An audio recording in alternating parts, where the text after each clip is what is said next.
La serpiente y el pacto. El origen de la sinagoga de Satanás. ¿Quién es y de dónde surge la sinagoga de Satanás? En los anteriores vídeos se ha dado una panorámica sobre Israel. A partir de ahora, comenzaremos a poner el foco sobre la sinagoga de Satanás en sí. Se recomienda no sacar conclusiones apresuradas, porque el tema es complejo y requiere analizar muchos elementos antes de llegar a conclusiones firmes. Aunque cada vídeo se puede entender de manera aislada, es recomendable seguir la serie completa para disponer de un marco más amplio.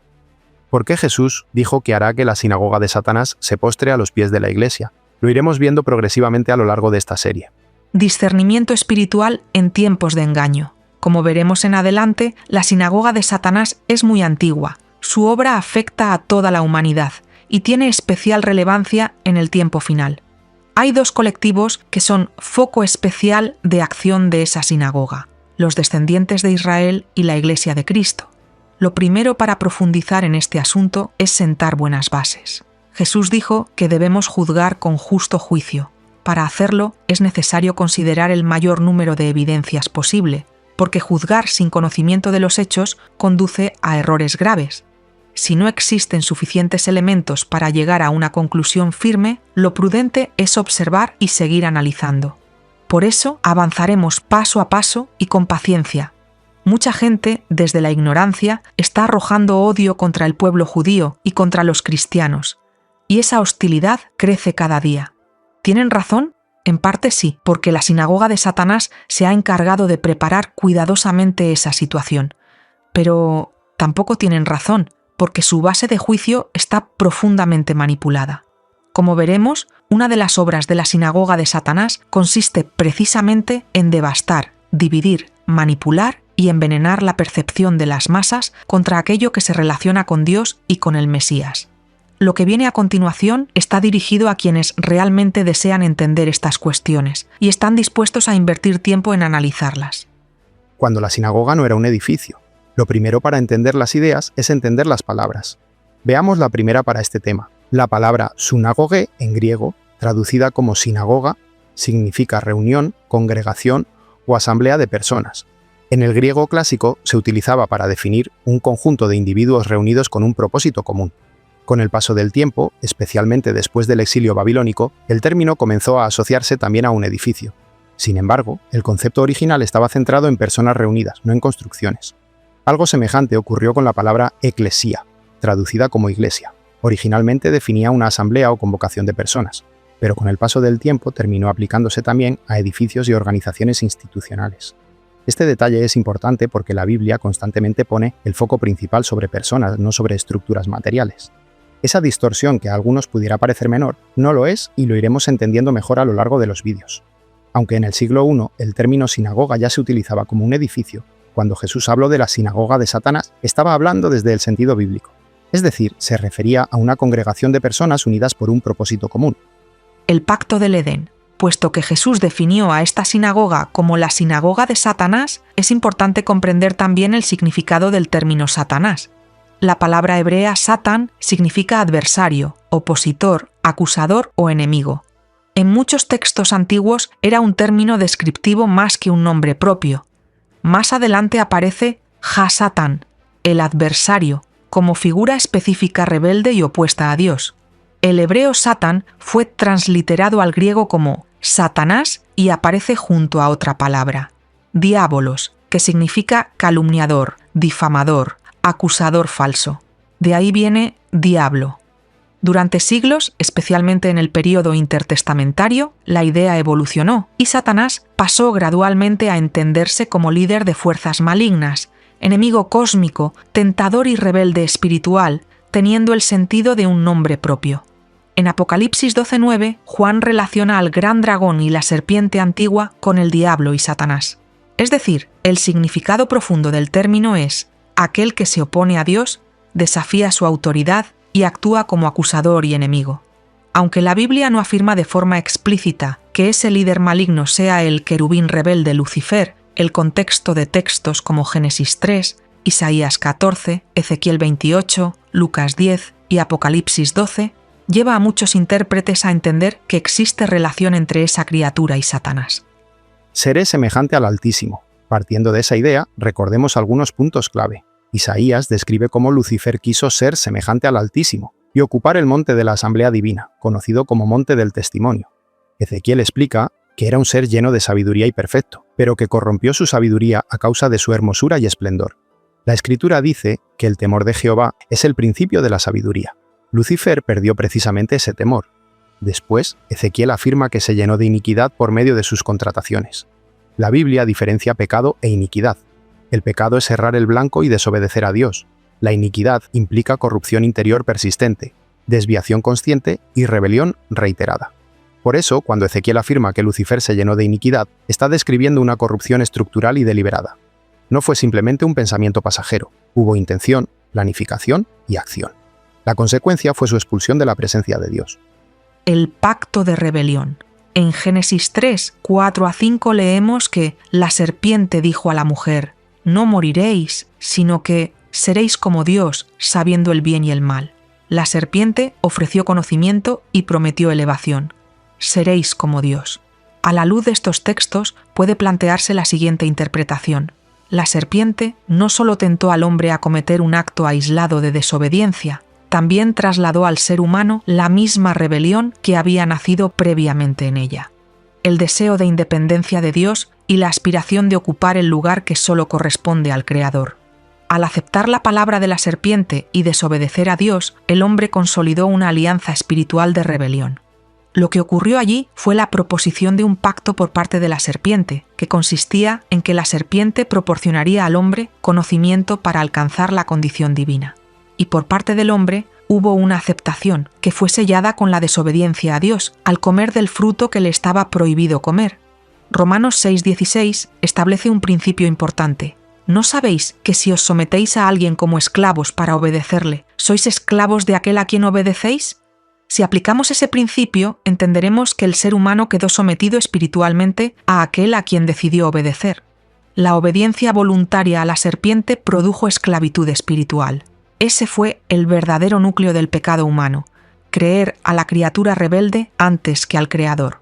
La expulsión del Edén fue consecuencia directa de esa rebelión. Del mismo modo que Lucifer fue expulsado de la presencia divina, el hombre también perdió la comunión perfecta con Dios en el jardín. La rebelión en el Monte Santo.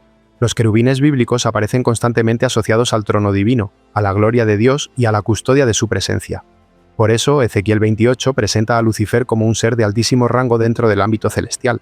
En Isaías 14 y Ezequiel 28 aparecen referencias al Monte Santo, Monte de la Asamblea y Monte del Testimonio. Ese lenguaje alude al ámbito del gobierno divino y al centro de autoridad celestial. Cuando Lucifer quiso subir a ese monte, estaba declarando una rebelión abierta. Pretendía suplantar al Creador y ocupar el lugar de gobierno que solo a Dios pertenece.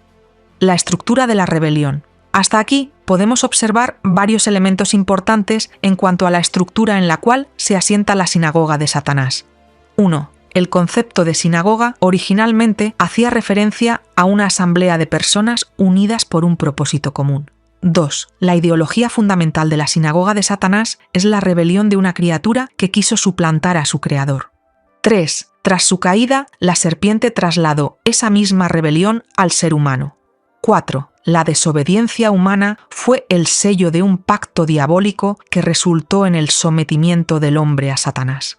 A partir de aquí puede entenderse que la sinagoga de Satanás esté compuesta por personas que han hecho un pacto con la serpiente antigua, con la finalidad de suplantar a Dios y al Mesías. Eso se puede leer en el Salmo 2, 2-3. Se levantarán los reyes de la tierra, y príncipes consultarán unidos contra Jehová y contra su ungido, diciendo: rompamos sus ligaduras y echemos de nosotros sus cuerdas. De esa sinagoga derivan muchas otras estructuras que trabajan en la misma dirección: anular al Mesías y suplantar a Dios. Todo ello se irá desgranando en siguientes vídeos. Intentando pactar con el Creador. La Biblia afirma que todos pecaron. En Eclesiastés leemos que no hay hombre justo en la tierra, que haga el bien y nunca peque. Eso significa que Satanás ha corrompido a toda la humanidad. En Mateo 4 y Lucas 4 vemos cómo intentó hacerlo también con Cristo. Los propios evangelios describen una oposición organizada contra Cristo, que culminó en su entrega y crucifixión por parte de la sinagoga de Satanás. Podríamos pensar que Satanás fue demasiado estúpido o demasiado pretencioso al intentar corromper a Jesús. Pero la explicación es sencilla. Jesús en ese momento, además de ser Dios, se había hecho hombre. Por lo tanto, Satanás tenía que intentar corromperlo, como hizo con el resto de los seres humanos. Los pactos siempre son ofrecidos desde el que tiene más poder hacia el más débil. En el tiempo del feudalismo, por ejemplo, los señores feudales ofrecían a las aldeas su protección frente a invasores, y a cambio los aldeanos le proveían de alimentos. Pero el que ofrecía el pacto era siempre el señor feudal. A partir de la aceptación del pacto, los aldeanos se sometían a la autoridad de ese señor feudal y él ejercía autoridad sobre ellos. En el caso de Jesús, vemos que Satanás es el que ofrece el pacto. Solo eso ya fue una declaración de rebelión, al intentar ponerse por encima de su creador, tomando la iniciativa del pacto y pretendiendo que Cristo se le sometiera. Satanás ofreció a Jesús saciar su hambre, exaltarlo y darle dominio sobre los reinos del mundo. La estructura de esta tentación recuerda claramente a Génesis 3. En el Edén se ofreció alimento, conocimiento y elevación. El primer Adán aceptó la rebelión y cayó. El segundo Adán rechazó el pacto satánico, sometiéndose al Padre, y venció. El combate por el dominio. A lo largo de las Escrituras, la rebelión contra Dios aparece frecuentemente asociada a alianzas, participación en sistemas corruptos y relaciones de beneficio mutuo con poderes opuestos a él. Apocalipsis 17 y 18 habla de gobernantes y comerciantes participando activamente del sistema babilónico rebelde y compartiendo sus beneficios y su juicio. A la luz de este patrón bíblico puede considerarse la siguiente interpretación. La tentación de Cristo tuvo una dimensión de disputa legal y espiritual sobre autoridad, dominio y obediencia. Si Cristo hubiese aceptado el pacto del adversario, además de conseguir adoración y sometimiento, Satanás habría conseguido también aniquilar cualquier esperanza de redención para toda la raza humana. Pero Cristo rechazó completamente la rebelión, obedeció al Padre y venció donde el hombre había caído. La victoria culminó públicamente en la cruz. La resurrección y la ascensión. Allí Cristo derrotó el pecado, venció la muerte y abrió el camino a todo ser humano para la reconciliación con Dios. Por eso, el velo del templo se rasgó. La obra de la sinagoga de Satanás. El conflicto entre el Creador y la criatura rebelde nunca se detuvo a lo largo de la historia. Apocalipsis muestra que esa oposición continuará hasta el final. Desde esta perspectiva, muchos intérpretes han entendido que las 7 iglesias de Apocalipsis reflejan también distintos aspectos del desarrollo histórico de la Iglesia y de su conflicto continuo contra la oposición espiritual. Apocalipsis 3:9. Cristo dice algo impresionante. He aquí, yo entrego de la sinagoga de Satanás a los que se dicen ser judíos y no lo son, sino que mienten. He aquí, yo haré que vengan y se postren a tus pies, y reconozcan que yo te he amado. Más adelante ahondaremos en este tema. Apocalipsis 18 habla de la sangre de santos y profetas derramada por el sistema rebelde. La historia de la Iglesia muestra persecuciones constantes, intentos de corrupción doctrinal y oposición sistemática contra la difusión del Evangelio.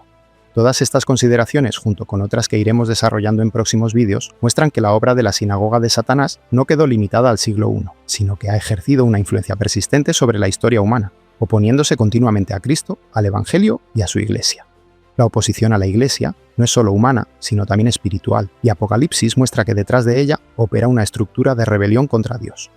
Esto no significa que cualquier persona judía sea automáticamente parte de esa sinagoga. Al contrario, el problema no es la gente común ni una etnia concreta, sino una estructura espiritual de oposición al Mesías que dice ser judía pero no lo es. Por eso ningún ser humano tiene autoridad para intentar destruir a otros hombres en nombre de Dios, bajo ninguna excusa. Cualquier persona que arremete contra el pueblo judío para parar la obra de esa sinagoga de Satanás no solo es completamente ignorante, sino que está pretendiendo ejercer juicio y ejecutar sentencia, lo que significa suplantar a Cristo. A estas alturas ya se puede entender de dónde surge la idea de suplantar al Creador. Ahí está el peligro de juzgar al pueblo de Israel por las obras de la sinagoga de Satanás. Ahí hay ya una pista de por qué la sinagoga de Satanás está compuesta por personas que dicen ser judías, pero no lo son. Pero ahondaremos en ello más adelante. ¿Cómo la Iglesia vence al engaño? Entonces, ¿cómo puede el hombre vencer a la sinagoga de Satanás? Todo ser humano posee libre albedrío y debe decidir a quién obedecer. Como vimos, Satanás utiliza el engaño y la seducción para apartar al hombre de Dios. Cristo, en cambio, llama al ser humano al arrepentimiento, a la verdad y a la reconciliación con el Padre. Jesús dijo: «El que cree en el Hijo tiene vida eterna». En Juan 3:18 leemos que «el que en él cree no es condenado, pero el que no cree ya ha sido condenado, porque no ha creído en el nombre del unigénito Hijo de Dios». En el versículo 36 de ese capítulo leemos: El que cree en el Hijo tiene vida eterna, pero el que rehúsa creer en el Hijo no verá la vida, sino que la ira de Dios está sobre él. Creer demanda entender algo, y luego tomar una decisión al respecto, pero no se trata solo de aceptar intelectualmente una idea, se trata de pasar a vivir confiando y obedeciendo al Mesías, en quien se dice creer. Por eso Cristo afirmó que sus verdaderos discípulos guardan su palabra. La Iglesia vence al engaño proclamando el Evangelio, siendo luz en medio de las tinieblas y anunciando la verdad de Cristo a un mundo incrédulo. La Iglesia debe enseñar a los demás a hacer diferencia entre lo santo y lo profano, enseñando a la gente a discernir entre lo limpio y lo no limpio. La victoria final del Mesías sobre la sinagoga de Satanás se dará cuando Cristo envíe a la serpiente antigua definitivamente al lago de fuego. Eso solo el Cordero que venció lo puede hacer, pero la Iglesia es el cuerpo de Cristo, y si obedece lo que Él le mandó a hacer, irá ganando terreno en los corazones de los seres humanos que están condenados por no haber creído. Es decir, la lucha es cósmica, pero a la vez individual. Si bien el ser humano no puede conspirar y organizarse para vencer a esa sinagoga de Satanás, sí puede vencerla en su propia vida, y ayudando a otros a tomar la decisión de creer en Cristo. Ese es el poder del Evangelio. A la vez que el poder total está en manos de Cristo, el Evangelio da poder al ser humano para decidir recibir la redención y librarse del pacto satánico. Ahora repasemos la base del pacto del Evangelio, porque de tal manera amó Dios al mundo que ha dado a su Hijo unigénito, para que todo aquel que en él cree no se pierda, mas tenga vida eterna. Porque no envió Dios a su Hijo al mundo para condenar al mundo, sino para que el mundo sea salvo por él. El que en él cree no es condenado, pero el que no cree ya ha sido condenado, porque no ha creído en el nombre del unigénito Hijo de Dios. ¿Te has fijado en los términos del nuevo pacto que se acaban de leer? A veces el cristiano no presta demasiada atención a estos versículos porque son, tal vez, los más conocidos del Nuevo Testamento. Pero, si no has prestado atención, hazlo ahora, fijándote que en el Edén, la serpiente antigua le ofreció al ser humano un pacto que llevó a la muerte. El texto de Juan revela los términos del pacto del Redentor, y las consecuencias están en Juan 3:36. Ten esto en mente si quieres vencer a la sinagoga de Satanás, no solo en tu vida, sino que deseas ayudar a otros a que la venzan también.